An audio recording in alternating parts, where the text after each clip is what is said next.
दर्शकों नमस्कार। आज इस वीडियो के द्वारा मैं प्रियंका जी जो बीकानेर की रहने वाली हैं, उन्होंने अपनी बर्थ डिटेल भेजकर जी जानना चाहा है कि उनकी शादी कब होगी और नौकरी कब लगेगी। उनके द्वारा बताए गए समय के अनुसार उनकी वृश्चिक लगन की कुंडली बनती है, जो चार्ट आपके सामने है। ग्रह स्थिति इस प्रकार है कि लगन में मंगल और राहु हैं, तीसरे भाव में शनि है और सप्तम भाव में चंद्र केतु हैं और 11वें भाव में शुक्र हैं और तथा 12वें भाव में सूर्य बुध और गुरु हैं। ये स्थिति इनकी ग्रह की है। देखिए, लगन में मंगल वगैरह होने के साथ साथ राहु के साथ बैठे हैं, जो अंगार दोष बनाते हैं और ये बहुत अच्छा योग नहीं होता है। अधिक क्रोध आता है ऐसे लोगों को, ऊर्जावान बनाता है, अंधविश्वासी होते हैं, वाद विवाद और मनमुटाव की स्थिति में रहते हैं। एसिडिटी बहुत बनती है इन लोगों को, तनाव बना रहता है, वाहन की दुर्घटना की संभावना बनी रहती है। मंगली प्रभाव इसमें होता है जो शादी को डिले करता है। लगन में मंगल छठे भाव के स्वामी होकर लग्नेश होकर के यहाँ बैठे हुए हैं राहु के साथ। दोनों की सातवीं दृष्टि, राहु और मंगल की सातवीं दृष्टि आपके पति घर पर है, जहाँ पहले से ही चंद्रमा और केतु हैं। चंद्रमा उसके हैं और केतु चंद्रमा के साथ बैठकर चंद्र केतु युति बना रहे हैं।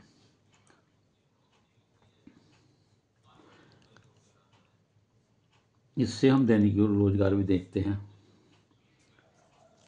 केतु यहाँ चंद्रमा उसका है और भाग्येश होकर है, तो ये तो अच्छा प्रभाव देगा, लेकिन केतु यहाँ पर अच्छा नहीं होता। ये हर कार्य में विलंब देता है, चाहे वो आपकी शादी का हो या आपके दैनिक रोजगार की स्थिति का हो। केतु 34 साल से पहले अपने प्रभाव से मुक्त नहीं करता और उसके कार्यों में विलंबता बनी रहती है।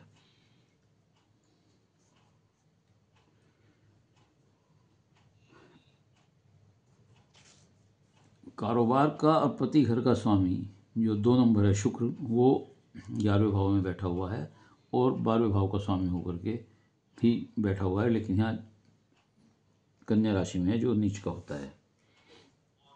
इसमें एक बात और अच्छी है, ये देखिए कि ये 12वें भाव का स्वामी होकर के बुध के घर में बैठा हुआ है और बुध 11वें भाव का स्वामी होकर के 12वें भाव में बैठा है। अनन्य ग्रह परिवर्तन योग है। ये स्थिति राहु की और केतु की स्थिति और मंगल की स्थिति, मंगल आपको मंगली बनाता है, तो ये आपके विवाह में विलंब देता है। तो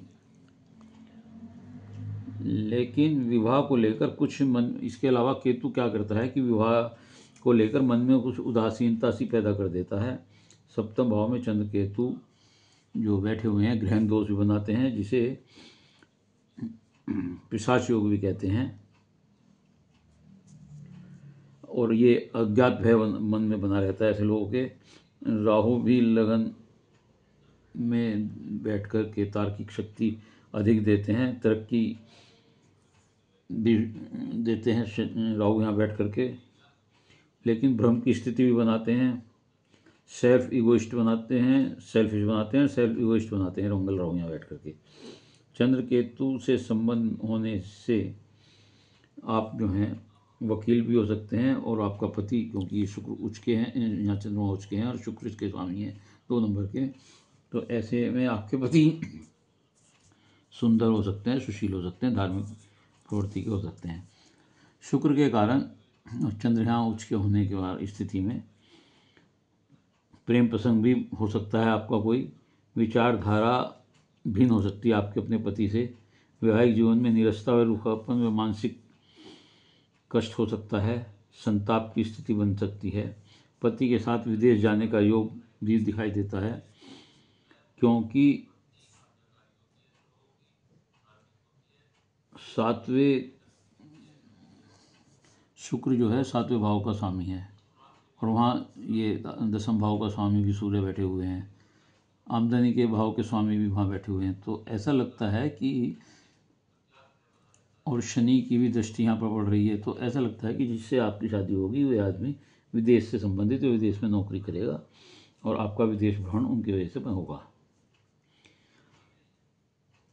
28/4/25 से गुरु की महादशा शुरू होगी और गुरु विवाह का कारक होता है। गुरु से गुरु में गुरु का जो अंतर होगा वो आपके विवाह और नौकरी के लिए बड़ा उत्तम समय है, अर्थात 32 से लेकर के 34-35 साल की अवस्था तक आपका विवाह भी होगा, विवाह योग शुरू होता है, कारोबार नौकरी का भी काम शुरू होता है। शनि आपके तीसरे भाव में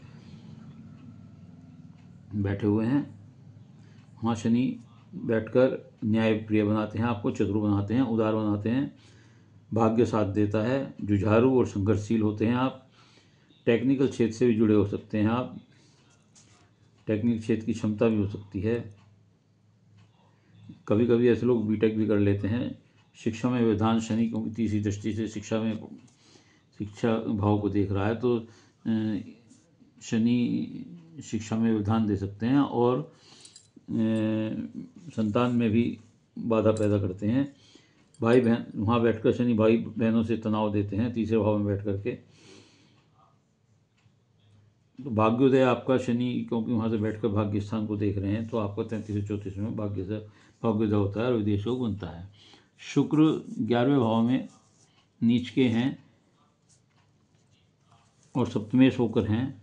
हाँ, तो आप अत्यधिक आकर्षक व्यक्तित्व होगा आपका, उदार होंगे, सदाचारी होंगे, अच्छी नौकरी मिल सकती है, धनवान होते हैं, मकान वाहन सुख होता है, विदेश योग में भ्रमण होता है।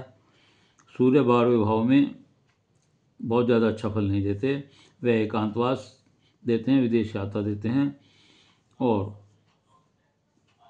एकांतवास में रहने या धर्म के प्रति रुझान पैदा करते हैं, लेफ्ट आँख में परेशानी पैदा करते हैं।